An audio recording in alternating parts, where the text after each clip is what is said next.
இருக்கும் வணக்கம். இன்னைக்கு ஹிந்து பேப்பர்ல என்ன இம்பார்ட்டன்ட் நியூஸஸ் இருக்கு அப்படின்னு சொல்லி பார்ப்போம். முதல்ல என்ன கொடுத்துருக்காங்க அப்படின்னா, சோனம் வாங்சுக் யங்ஸ் ஃபாஸ்ட் அப்படின்னு சொல்லி கொடுத்துருக்காங்க. ஸோ சோனம் வாங்சுக் அப்படிங்கிற பேரை வந்து இப்ப ரீசெண்டா கேள்விப்பட்டுட்டு இருக்கோம். ஆனா இவர் வந்து ரொம்ப நாளாவே நியூஸ்ல வந்துகிட்டு இருக்கக்கூடிய ஒரு நேம் தான். சின்ஸ் 2021ல இருந்தே பாத்தீங்கன்னா அட்லீஸ்ட் இவர் வந்து நியூஸ்ல வந்துகிட்டே தான் இருக்காரு. எதுக்காக அப்படின்னா இவர் வந்து ஆக்சுவலி லடாக் மாநிலத்தை சேர்ந்தவர், லடாக் யூனியன் பிரதேசத்தை சேர்ந்தவர். லடாக்ன்ற யூனியன் பிரதேசத்துக்கு மாநில அந்தஸ்து தரணும் அப்படின்னு சொல்லி போராட்டம் பண்றாங்க. லடாக்ன்ற யூனியன் பிரதேசத்துக்கு அட்டானமஸ் டிஸ்ட்ரிக்ட் கவுன்சில், அதாவது 6th ஷெட்யூல்ல ஆட் பண்ணணும் அப்படின்னு சொல்லி போராட்டம் பண்றாங்க. அந்த போராட்டத்தை தலைமை தாங்கி நடத்துறது யாருன்னா சோனம் வாங்சுக் தான். அதுக்காகவே வந்து பாத்தீங்கன்னா நிறைய டைம் வந்து உண்ணாவிரத போராட்டங்களை நடத்தியிருக்காரு. இவர் உண்ணாவிரத போராட்டம் நடத்தினா அங்க லடாக்ல வந்து வன்முறை வெடிக்குது அப்படின்னு சொல்லி இவரை வந்து நேஷனல் செக்யூரிட்டி ஆக்டுக்கு கீழே கைது பண்ணியிருப்பாங்க. அந்த மாதிரிலாம் விஷயங்கள்லாம் கூட நடந்திருக்கு.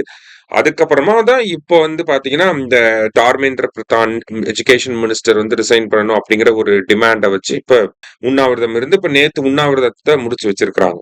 ஓகேவா? ஸோ இவரோட பொலிட்டிக்கல் கரியர், ஒரு ஆக்டிவிஸ்டா இதெல்லாம் பண்ணியிருக்காரு. ஆக்சுவலி வேற என்ன கான்ட்ரிபியூஷன்லாம் இவர் பண்ணியிருக்காரு, எப்படி இவர் இவ்வளவு பெரிய ஆளானாரு அப்படின்னு சொல்லி பாக்குறப்ப, students educational and cultural movement அப்படிங்கிற ஒரு விஷயத்த, students educational and cultural movement அப்படிங்கிற ஒரு மூவ்மெண்ட்டை வந்து லடாக்ல ஆரம்பிச்சது இவர் தான். ஓகேங்களா? 1984 students educational and cultural movement அப்படின்னு சொல்லி ஒரு விஷயத்த ஆரம்பிச்சிருப்பாரு. அது போக பாத்தீங்கன்னா அந்த லடாக் அந்த ரீஜன்ல வந்து ஸ்கூல் எஜுகேஷனை வந்து ரிஃபார்ம் பண்றதுக்காக ஆபரேஷன் நியூ ஹோப் அப்படிங்கறத போட்டிருப்பாரு. ஓகேங்களா? ஆபரேஷன் நியூ ஹோப் அப்படிங்கிறது அங்க இருக்கக்கூடிய ஸ்கூல் எஜுகேஷனை வந்து டெவலப் பண்றதுக்காக போட்டிருப்பாரு. அதே மாதிரி இவர் நல்லா படிச்சவர். He is an educator, he is an engineer and he is an environmental activist. சரியா? ஸோ எஜுகேஷனுக்காக நிறைய மிஷன்ஸ்லாம் பண்ணியிருக்காரு. அது போக பார்த்தீங்கன்னா ஒரு இன்ஜினியராகவும் இருந்து நிறைய விஷயங்கள் பண்ணியிருப்பாரு. அதில் முக்கியமான கான்ட்ரிபியூஷன் வந்து ஆர்டிஃபிஷியல் கிளேசியர்ஸ் எப்படி பண்ணணும் அப்படிங்கிறத பண்ணி காட்டியிருப்பாரு. ஆர்டிஃபிஷியலா கிளேசியர்ஸ் எப்படி உருவாக்கணுங்கிறத சொல்லியிருப்பாரு. ஓகேவா? ஸோ இவரோட கான்ட்ரிபியூஷன்ஸ்க்காக தான் 2018ஆம் ஆண்டு வந்து பார்த்தீங்கன்னா ராமன் மேக்ஸஸே அவார்டு வந்து கொடுத்துருப்பாங்க. ராமன் மேக்ஸஸே அவார்டு அப்படிங்கிற இந்த அவார்டு வந்து 2018ஆம் ஆண்டு இவருக்கு வழங்கப்பட்டிருக்கும். One of the important awards. ஓகேவா? பிலிப்பைன்ஸ் அப்படிங்கிற நாடு வழங்கக்கூடிய ஒரு அவார்டு தான் இந்த ராமன் மேக்ஸஸே அவார்டு. ஸோ அந்த அவார்டும் வந்து இவருக்கு வழங்கப்பட்டிருக்கும். ஓகேவா? ஸோ இந்த மாதிரி நிறைய அவார்ட்ஸ் வந்து வாங்கியிருக்காரு. ஸோ இந்த மாதிரி நிறைய விஷயங்கள் வந்து இவர் கான்ட்ரிபியூட் பண்ணியிருக்காரு. ஸோ ஜஸ்ட் பேசிக்கா சோனம் வாங்சுக்னா யாரு என்னங்கிறத மட்டும் பார்த்துருக்கோம். சரியா? ரைட். அடுத்தது வந்து பாத்தீங்கன்னா ஈஸ்ட் ஏசியா சம்மிட் அப்படிங்கிறது நடந்துகிட்டு இருக்கு. ஓகேவா? 21st ஈஸ்ட் ஏசியா சம்மிட் அப்படிங்கிறது நடந்துட்டு இருக்கு. இந்த ஈஸ்ட் ஏசியா சம்மிட்டை வந்து எப்ப ஆரம்பிச்சிருப்பாங்கன்னா 2005ல ஆரம்பிச்சிருப்பாங்க.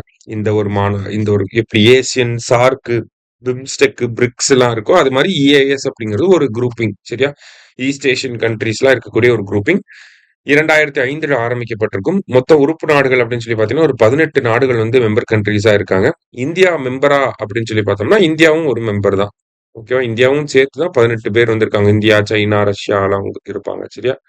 ஸோ இந்தியாவும் சேர்த்து தான் வந்து 18 பேர் வந்து இருக்காங்க.